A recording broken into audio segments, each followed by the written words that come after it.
Hello, good morning, and welcome to this Dawn Busters challenge. We have two blended whiskeys, 80-20 blend ratio, meaning 80% grain, neutral spirits, unaged, raw, typically corn liquor, doesn't have to be though, and 20% straight whiskey, generally bourbon, but it doesn't have to be straight bourbon either. It could be straight corn whiskey for that matter, but it's unlikely that is the case. Okay, Kentucky Beau. I bought this bottle at a liquor store in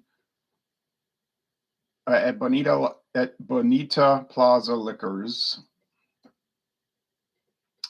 in Meridian, Mississippi, and it was $6.99 plus tax. The Dixie Baseman says, "Good morning, Ron. Good morning to you." Now, there's medals that it never won, two horseshoes, some other fancy stuff.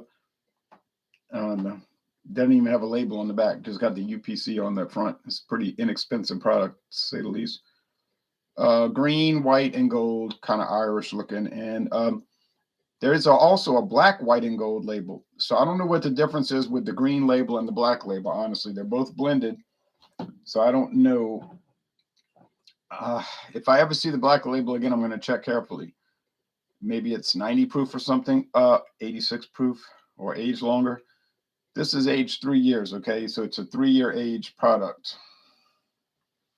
The straight, talking about the straight whiskeys in here are aged 3 years, and it's Kentucky whiskey, a blend, meaning all the whiskeys have to be from Kentucky, the Commonwealth of Kentucky.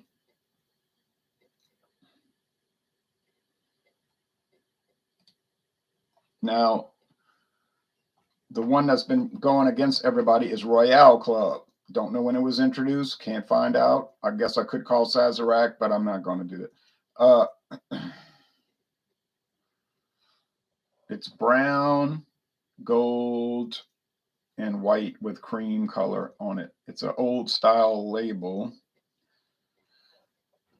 If I had to guess when it was introduced, probably sometime in the mid 1950s, but like I said, I don't know.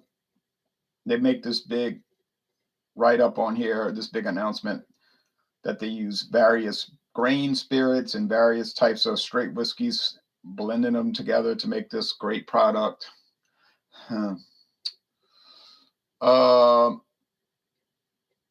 There's no age statement, so that means that the straight whiskeys by law have to be at least 4 years old. So we know it's a little older product, at least 4, and probably no longer than 4 years and a day. And I couldn't understand, why can't I find any trademark information on this product? And then I realized the name is not trademarked. There's no registration on here, which means that this name is open for anybody to use. They could get it trademarked and then they could take it over. I guess Sazerac figures nobody's going to do that, but there it is. Now, Kentucky Beau, you'll notice it has the little R in the circle. That means it's registered. The name Kentucky Beau is registered with the United States Patent Office. You cannot use that name for whiskey. Maybe you could use it for margarine or something. All right.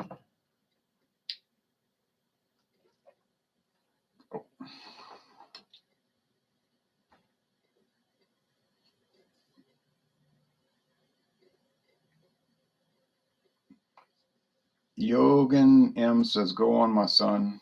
Smiley face. Well, good morning. All right. Well, let's see what happens. So my record with this series, Royale Club versus everybody, is 3 wins, 3 losses, and 2 ties. 3 wins. 3 times I was able to tell it apart from the other. 3 times I got it wrong, confused with the other, and 2 times I tied where I didn't even try to guess because I could not tell them apart. And before I even tried to guess, I said, no, I can't tell them apart. And that would just be taking a chance, like, 50-50 shot. And then I could say, oh, look, I got it right. But that didn't mean I knew it, though. It's like flipping a coin. You say, oh, I got heads. I knew I was going to get heads. No, you didn't know that. You said it after you did it. Okay.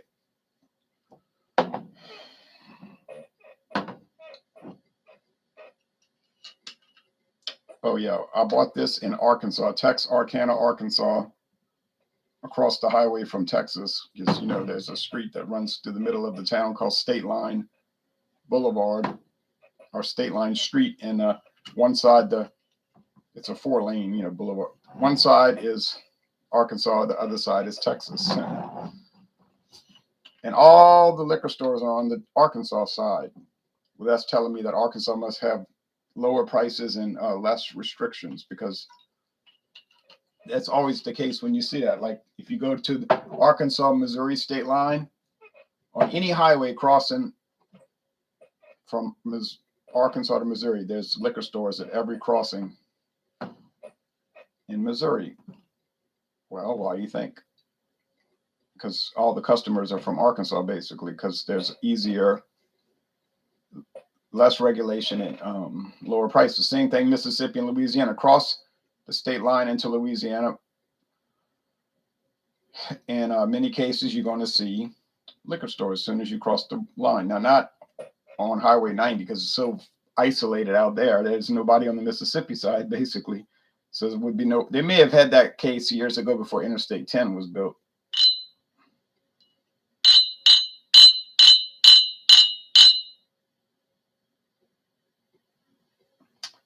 The Kentucky Beau is a little darker. This one is more golden, and this one is more copper.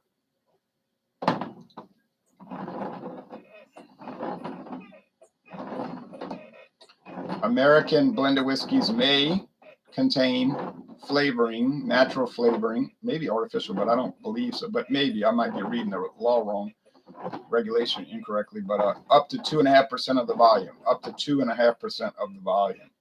In Canada, they can have flavoring, a specific type of flavoring, up to 9.9% of the volume, which is any kind of other spirit like rum or bourbon or brandy, and then any wine, any type of wine, as long as it's aged, I think they said, for 2 years in small wood.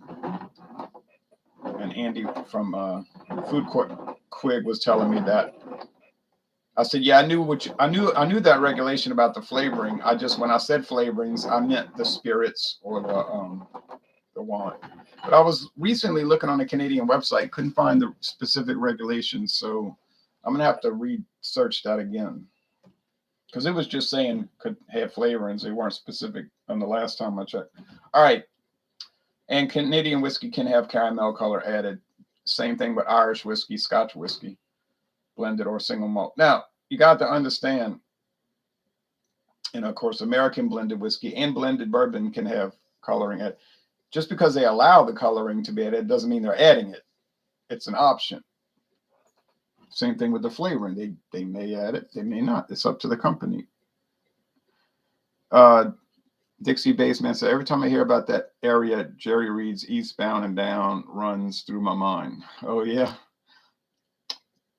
That Highway 90, Interstate 10, Louisiana, Mississippi state line border. I don't even know if you can ride on 90 right now to Mississippi, because the bridge, they said, was damaged or cracked, or it's not even an old bridge, but they said there was something wrong with it. And it couldn't handle the traffic or something, which is bad, because sometimes they have bad wrecks on Interstate 10 and people use the old interstate highway. They used to call them interstate highways. Now they say U.S. highways, but I have old maps that say United States interstate highways. Well, because they went from state to state. They still do. Okay.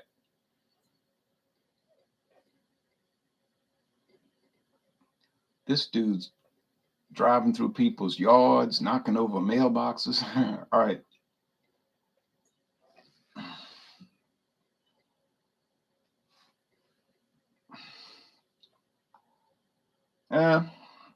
It just it's like these all smell the same. They smell like cornbread, like a corn grain, almost like maybe corn flakes more than cornbread. Oh, but there's yeast and all, so it's got that corn thing. Do they smell like bourbon?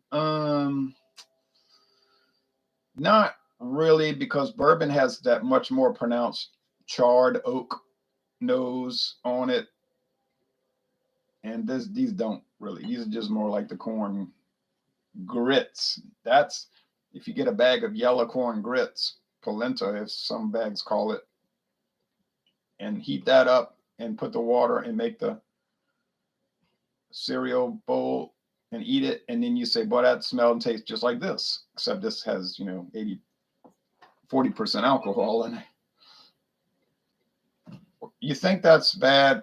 One of my neighbors knocked down my fence and another is shooting off fireworks.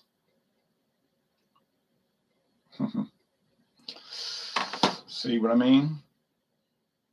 I'm going to go eat a Diablo sandwich and have a Dr. Pepper after this. I think that would be a good idea.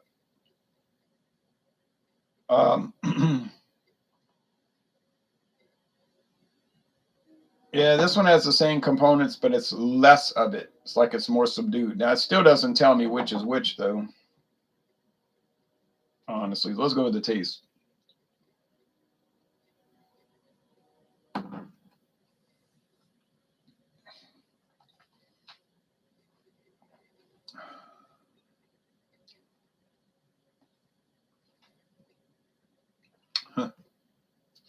It's like a corn attack, but I did get this little strange melon thing. And my experience is that Heaven Hill, their blended whiskey has this strange melon thing. I mean, whiskey is not supposed to taste like honeydew melon.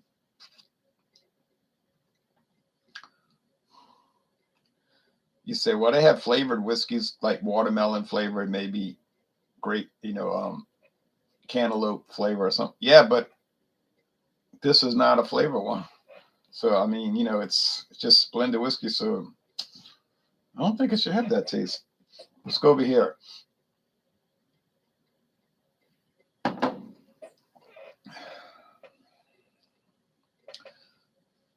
Yeah.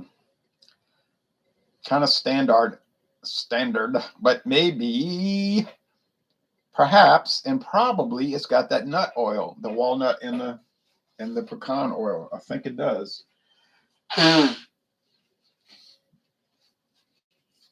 which one would I rather drink? I don't know. I guess the one that has the nut oil, pecan oil taste. They were both $6.99 a bottle. Now you say, well, that's extraordinarily cheap for a bottle of whiskey, $6.99. Yeah, it is. That's why they taste weird. And I can get one cheaper than that. They got McCormick's from Weston, Missouri. I've seen that for $5.99 at some stores. $5.99. But I bought tequila Saturday, a gold and a silver. I can show them to you if you want to see them. Same brand, gold and silver, $5.99. It's a true story. $5.99 each. That is a true story. Now, is it any good? Well, I don't know. We'll have to taste it and see. But for that kind of price, I haven't put up much risk, have I? Haven't encountered much risk. No, I haven't. So I'm going to say this is the Royale Club. Yeah. It is. Well, very nice. Wasn't just a chance victory. I got it right. So now we got 4 wins, 3 losses, and 2 ties. So hopefully I'll have some gains coming. Got some games with the rest of the series. So 4 wins, 3 losses, 2 ties. Now somebody said he was going to go back and watch every taste challenge I ever did, live taste challenge, or record it, and he's going to make a table showing my scores, the scores, win, losses, and we've only had 2 ties. But he never got back to me. I'm thinking, you're never going to do that. You think you're going to do it, but you're not. It's going to be too complicated. and you're going to get sick of looking at it.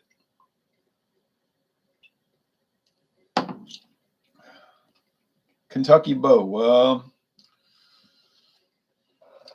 it's inferior to the Royale clubs the way I see it. It's not as good. It's not really good. Comments. Have you tried any of the Irish craft whiskeys yet? Very good. No, I haven't.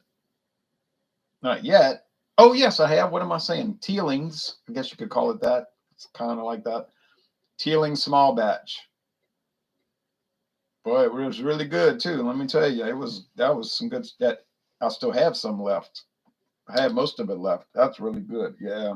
Okay, so Teeling. What is it? 86 proof or 90 proof? No, it's 92 proof, I think. Strong. Still not as bad as that hot sauce flavored whiskey. Oh, I have that. I have that. It's called George Dickel Tabasco Barrel. It's pretty good. And the Southern Comfort was good too, but that's no longer made, although I can buy an endless amount of it and I know where to get it. The George Dickel, I think, is being phased out because they don't show it on their website anymore. Although a lot of stores still carry it. Might just be a backstock issue that they have a lot stocked at their warehouse. Sure, I don't drink. The Dixie Baseman says, sure, I don't drink tequila, but I have friends that do. A man has to know his limitations. One morning, recovering from putting the figure 4 on someone was bad enough. I don't know what that means. But anyway,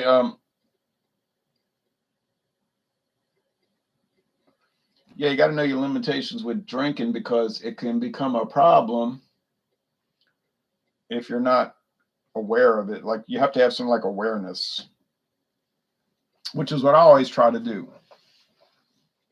I do the tastings, do the tournaments, taste challenge, do the video reviews, do the live hangouts and all. Okay, I do that. But I'm always kind of looking at it in a detached way. Like, okay, here's what I'm doing. Like looking at myself doing it. Here's what I'm doing. Okay, I drank this much here. I got these things to do. Then I got this many beers planned out for the week. You know, like I said, 22 to 24 bottles or cans a week, 12 ounces optimally, and this many. So you want to keep. So you're like watching your own self and saying, did it go overboard? Was it too much? Or you want to keep that straight? Like Tuesday, I had planned that out. So this is going to be a tough Tuesday because I want to cover these things for various reasons, but it's going to be heavy hitting because we got the Tuesday taste challenge. Then I did one for Wednesday because I didn't feel like doing it for Wednesday. I knew I wasn't going to feel like it. And then, so that's 2 whiskey taste challenges. Although, I don't pour a lot still, but it's still intake. And then I did the beer review, just a regular beer, but it was a 7.5% regular beer, 70 IBUs. The Great Return IPA from Virginia, beautiful product, but that's a tall can, a pint. And then did the 2 taste challenges, and then I wanted to close out some things. So I had the pint can of Colt 45 High Gravity, and I put that on my alternative channel, Anti-War. So now you got 2 16-ounce beers. One is 7.5 and one is 8%. So then you're pushing the envelope, and I knew that. Then I wanted to close out the salsa agave cocktails and get all those flavors done on the Anti-War alternative channel. And that's 8%, 12 ounce though, 8%. I said, well, it's going to get treacherous now. And then I closed out with just drinking a Keystone Ice in the evening. Not on video or anything, but I was thinking, whoa. That was like kind of skirting the, you know what I mean? Kind of walking on thin ice. So I was just thinking at the end of the day, you got to do what I just said, kind of have a detachment, keep things in check, and kind of monitor your own, what you're doing. So, but that was a planned out thing. And I knew it was going to be a tough thing to do because of the nature of the products, but it's not an everyday thing. It's not even an every week thing. I'm glad it's over.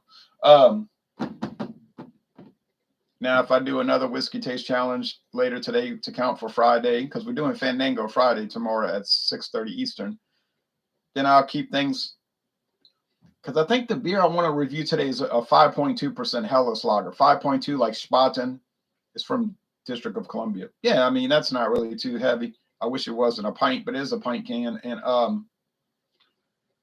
And let me think. So then taste challenge. And yeah, there's really nothing else going on today. So there's no kind of like special videos or anything like that. So it would just be natural ice 5.9 stretched out over 24 hours. So yeah, that shouldn't be a problem at all. And then tomorrow, just a couple of beers after work, like you do, you know, and then Fandango Friday, and that's only a little 50 milliliter whatever liqueur I pull. I don't know what's coming out the party bucket.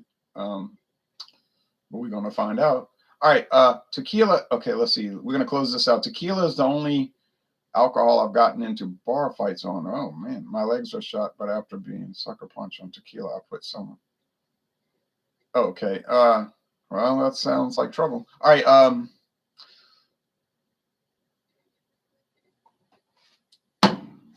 Sound like bad trouble. All right. Well, anyway, that's kind of like bolstering what I've just been talking about for 10 minutes. All right. Thanks, everybody. So the winner, Royale Club, and just a better product, Kentucky Beau, you got to go. Kentucky Beau, you got to go. And as we can see, it is going away. There's enough left for what? 2 more taste challenges? I won't miss it. I don't hate it, but I won't miss it. So stay tuned for the next time. Thanks, everybody.